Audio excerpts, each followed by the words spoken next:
یہ پیچھے باب تھا کہ اگر کوئی شخص سو گیا اور پھر اسے یاد آتا ہے تو کس وقت اسے نماز پڑھنی چاہیے، تو وہاں ہی بیان کیا گیا تھا کہ جب یاد آئے تو تبھی نماز پڑھ لینی چاہیے۔ اور اس میں یہ بھی اختلاف گزرا تھا کہ اگر سورج غروب کے وقت یا سورج طلوع کے وقت یاد آتا ہے تو امام شافعی اور امام مالک وغیرہ کا قول یہ تھا کہ جب یاد آئے تو تبھی پڑھ لینی چاہیے، اور احناف کے یہاں مسئلہ یہ تھا کہ غروب شمس کے وقت تو پڑھی جا سکتی ہے لیکن طلوع شمس کے وقت نہیں پڑھی جا سکتی ہے۔ تو اس باب کے اندر بھی اسی سے ملتا جلتا مسئلہ ہے۔ امام ترمذی فرماتے ہیں ہم سے بیان کیا قتیبہ نے اور بشر بن معاذ نے، اور دونوں کہتے ہیں کہ ہم سے بیان کیا ابو عوانہ نے قتادہ کے حوالے سے، انہوں نے حضرت انس کے حوالے سے، اور فرماتے ہیں کہ رسول اللہ صلی اللہ علیہ وسلم نے فرمایا کہ جو شخص نماز کو بھول جائے تو اس کو پڑھ لے جب یاد آئے، تو اس کو پڑھ لینا چاہیے جب یاد آئے۔ اس باب میں حضرت سمرہ اور ابو قتادہ سے بھی روایت ہے۔ امام ترمذی فرماتے ہیں کہ حضرت انس کی حدیث حسن صحیح ہے، اور حضرت علی ابن ابی طالب رضی اللہ تعالیٰ سے مروی ہے کہ انہوں نے کہا آدمی کے بارے میں جو نماز کو بھول جائے تو اس کو تو اس کو پڑھ لے جب یاد آئے، وقت میں ہو یا بغیر وقت کے، وقت میں ہو یا بغیر وقت کے۔ یہ امام احمد امام اسحاق کا قول ہے۔ اور ابو بکرہ سے مروی ہے کہ وہ عصر کی نماز سے سو گئے تھے تو سورج کے غروب ہونے کے وقت بیدار ہوئے تو انہوں نے نماز نہیں پڑھی یہاں تک کہ سورج غروب ہو گیا، اور اہل کوفہ کی ایک جماعت اسی کی طرف گئی ہے، رہے ہمارے اصحاب تو وہ حضرت علی بن ابی طالب کے قول کی طرف گئے ہیں۔ یہاں مسئلہ یہ ہے، مسئلہ یاد رکھیں کہ احناف کے یہاں اگر کوئی شخص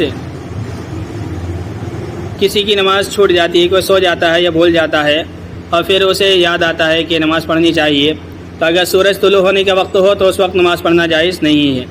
جہاں تک کہ وہ بلند نہ ہو جائے، اور البتہ اگر سورج غروب ہونے کا وقت ہے تو جو کہ مکروہ وقت ہوتا ہے تو اس وقت میں بھی اس دن کی عصر کی نماز پڑھی جا سکتی ہے۔ تو احناف کے یہاں مسئلہ یہ ہے۔ اب یہ ایسا کیوں احناف نے ایسے اختلاف کیوں کیا ہے کہ روایت تو عام ہے کہ جب یاد آئے جب ہی پڑھ لینی چاہیے، لیکن احناف نے اس میں کیوں فرق کیا ہے؟ تو فرق کی وجہ یہ ہے کہ روایتوں کے اندر تضاد پایا جاتا ہے۔ ایک روایت یہاں پر یہ آئی ہے کہ جب یاد آئے جب ہی پڑھ لینا چاہیے، چاہے کہ کوئی کیسا بھی وقت ہو، مکروہ وقت ہو یا غیر مکروہ ہو۔ اور ایک روایت جو ہے بخاری شریف کے اندر آئی ہے کہ نبی علیہ الصلوۃ والسلام نے فرمایا جب سورج کا کنارہ طلوع ہو جائے تو نماز کو مؤخر کرو یہاں تک کہ وہ بلند ہو جائے، اور جب سورج کا کنارہ غائب ہو جائے تو اس کو مؤخر کرو یہاں تک کہ وہ بالکل غائب ہو جائے۔ تو یہ بخاری شریف کی روایت یہ بتلاتی ہے کہ جب سورج طلوع ہونا شروع ہو تو نماز اس وقت نہیں پڑھنی چاہیے، اسی طرح سے جب سورج غروب ہونا شروع ہو تو نماز اس وقت بھی نہیں پڑھنی چاہیے یہاں تک کہ وہ پورا غروب ہو جائے۔ تو اس حدیث کا تقاضا یہ ہے کہ سورج کے غروب ہونے اور طلوع ہونے کے وقت نماز نہیں پڑھنی چاہیے، اور یہ جو باب کے اندر روایت آئی ہے اس کا تقاضا یہ ہے کہ وقت کوئی سا بھی ہو ہر حال میں نماز پڑھنی چاہیے۔ تو دونوں حدیثوں کے درمیان تضاد ہو گیا، دونوں حدیثوں کے درمیان ٹکراؤ ہو گیا۔ اور احناف کے یہاں اصول یہ ہے کہ اگر حدیث میں ٹکراؤ ہو جاتا ہے، احناف کہتے ہیں کہ اگر احادیث میں ٹکراؤ ہو جاتا ہے تو ایسی صورت میں قیاس کی طرف چلا جاتا ہے۔ اب دیکھتے ہیں قیاس کیا کہتا ہے۔ تو احناف نے اس کی توجیہ یہ کی ہے کہ نماز کے دو وقت ہوتے ہیں، ایک ہوتا ہے نفس ادا، ایک ہوتا ہے نفس وجوب، اور ایک ہوتا ہے وجوب ادا۔ تو نفس وجوب کا مطلب یہ ہوتا ہے کہ جیسے ہی وقت شروع ہوتا ہے تو فوراً نماز واجب ہو جاتی ہے۔ یہ جیسے ہی اب اس کو ہم ایک مثال سے سمجھے کہ جیسے ہی رمضان شروع ہوتا ہے تو روزے فرض ہو جاتے ہیں، لیکن روزہ رکھنا کب فرض ہوتا ہے؟ جب صبح صادق کا وقت ہوتا ہے، یعنی صبح صادق شروع ہو تو اس سے پہلے روزہ رکھنا شروع ہوتا ہے، اور ادائیگی جو ہوتی ہے اس وقت واجب ہوتی ہے۔ اسی طرح سے نماز کا مسئلہ ہے کہ جب نماز کا وقت شروع ہوتا ہے تو فوراً نماز واجب ہو جاتی ہے، لیکن اس کی ادائیگی اللہ کی جانب سے اسی وقت لازم نہیں ہوتی ہے۔ ایک تو یہ کہ مستحب وقت ہے کہ شروع میں پڑھا جائے، یہ تو پسندیدہ بات ہے، لیکن اللہ کی طرف سے لازمی طور پر اسی وقت ادائیگی لازم نہیں ہوتی ہے، بلکہ جب بندہ نماز کو شروع کرتا ہے اور جب وہ تکبیر تحریمہ کہہ دیتا ہے تو اب اس کے اوپر اس نماز کو پورا کرنا لازم ہو جاتا ہے، یا جب وقت اتنا بچ جاتا ہے کہ صرف 4 رکعت اس میں پڑھی جا سکے تو تب جا کر کے ادائیگی لازم ہوتی ہے،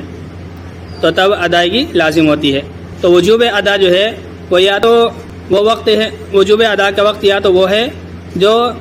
نماز سے ملا، جو ادائیگی سے ملا ہوتا ہے، یا آخری وقت ہوتا ہے۔ اب یہ دیکھیں کہ اگر یہ جو عصر کا وقت ہے، عصر کا وقت پورا جو ابتدائی وقت ہے یہ اس کا صحیح وقت ہے، اور جو آخری وقت ہے یہ مکروہ وقت ہے۔ عصر کی نماز کا جو ابتدائی وقت ہے یہ صحیح وقت ہے، لیکن آخری وقت جو ہے وہ مکروہ وقت ہے۔ تو اگر عصر کی نماز کو ہم دیکھیں تو یا تو یہ واجب ہوگی اس وقت جب کہ بندہ نماز پڑھنا شروع کر رہا ہے، اس کی ادائیگی یا تو لازم ہوگی اس وقت جب کہ وہ شروع کر رہا ہے، یا ادائیگی لازم ہوگی عصر کی نماز کے بالکل آخر وقت میں۔ تو گویا کہ عصر کی نماز اگر کوئی بندہ مکروہ وقت میں شروع کر رہا ہے تو ادائیگی ہی لازم اس کے اوپر مکروہ وقت میں ہو رہی ہے، تو جیسے اس کے اوپر لازم ہوئی تھی اسی طرح اس نے ادا کر لی۔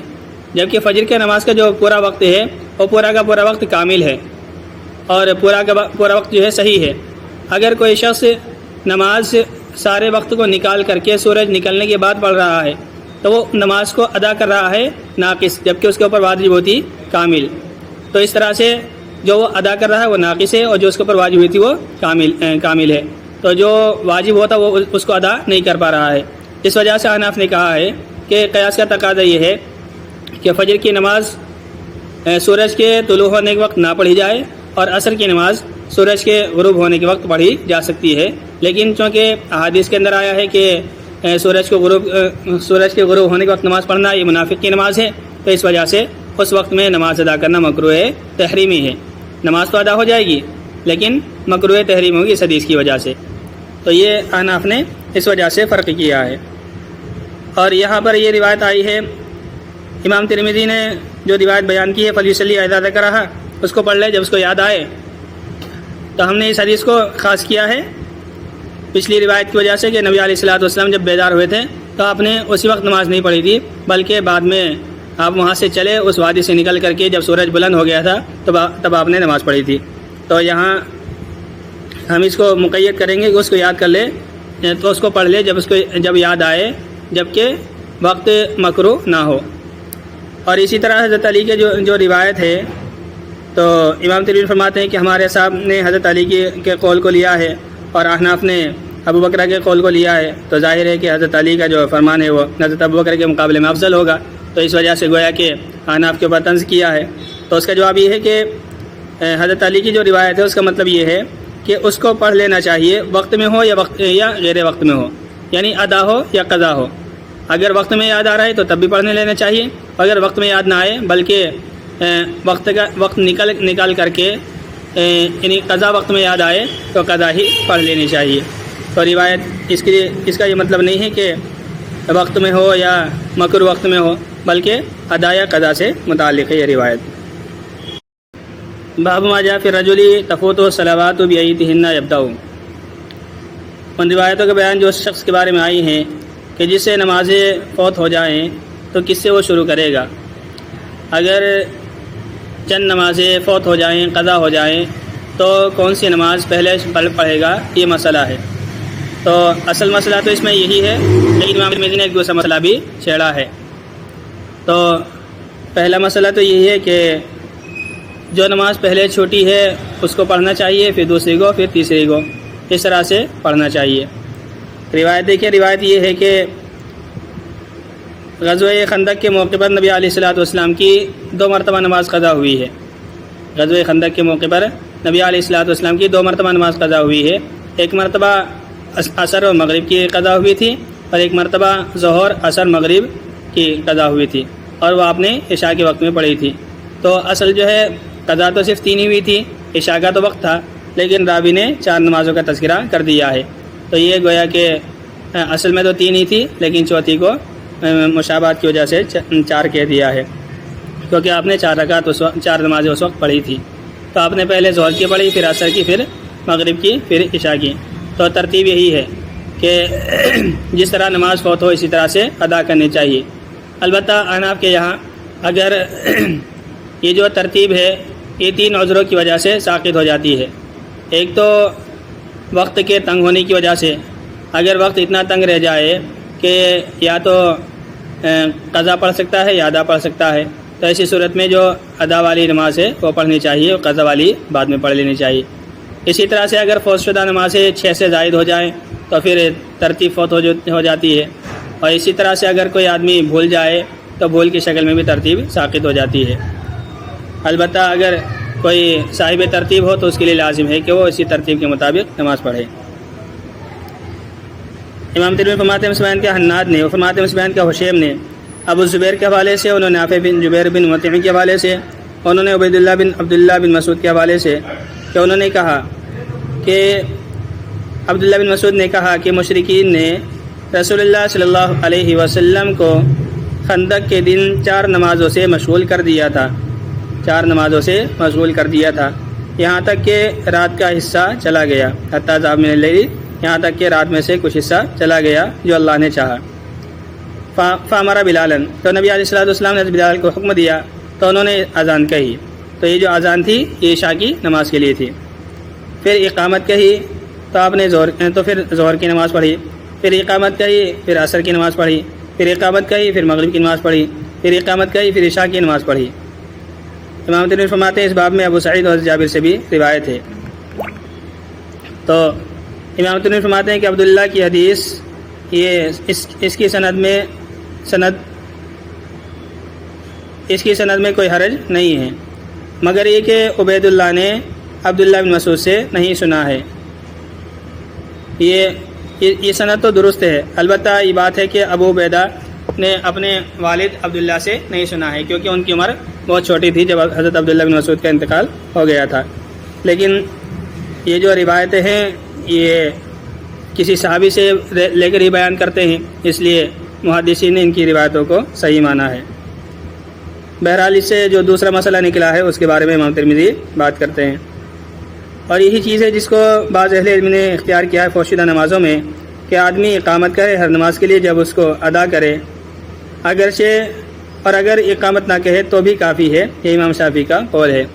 یعنی اصل مسئلہ یہ ہے کہ اگر کسی کی نمازیں فوت ہو جائیں تو وقتیہ نماز کے لیے تو وہ اذان دے گا، اور باقی فوشدہ نمازوں کے لیے صرف اقامت کہی جائے گی۔ جس طرح نبی علیہ الصلوۃ والسلام نے یہاں عشاء کی نماز کے لیے اذان دی گئی، اور پھر ان کے علاوہ دیگر نمازوں کے لیے اقامت کہی گئی، تو اقامت کہنا سنت طریقہ ہے۔ اگر کوئی اقامت نہ کہے، صرف بغیر اقامت کہی ہی نماز پڑھ لے تو تب بھی نماز درست ہو جاتی ہے۔ یہی امام شافعی کا قول ہے، یہی احناف کا بھی مسئلہ ہے۔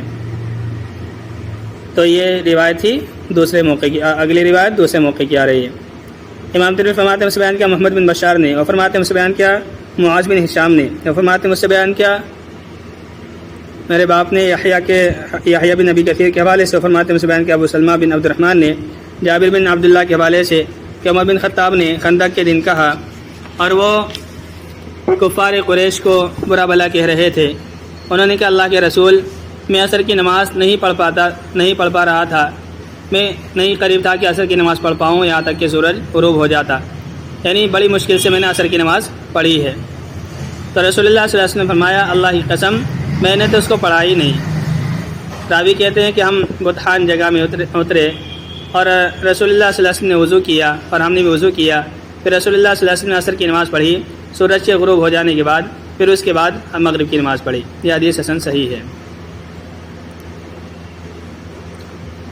تو یہ دوسرا موقع تھا، اور پہلی جو روایت آئی ہے وہ دوسرا موقع تھا۔ اس موقع پر 3 نمازیں قضا ہوئی تھی، یہاں پر یہ ایک نماز قضا ہوئی تھی۔ ما کتو صلی العصر، یہ ایک تعبیر ہے، ما قادہ فلان، جو ما قادہ کے جو استعمال ہوتا ہے، یہ مطلب یہ ہوتا ہے کہ میں یہ کام نہیں کر پا رہا تھا لیکن میں نے کر لیا، یعنی بمشکل کوئی کام کر پانا، اس کے لیے یہ تعبیر اختیار کی جاتی ہے۔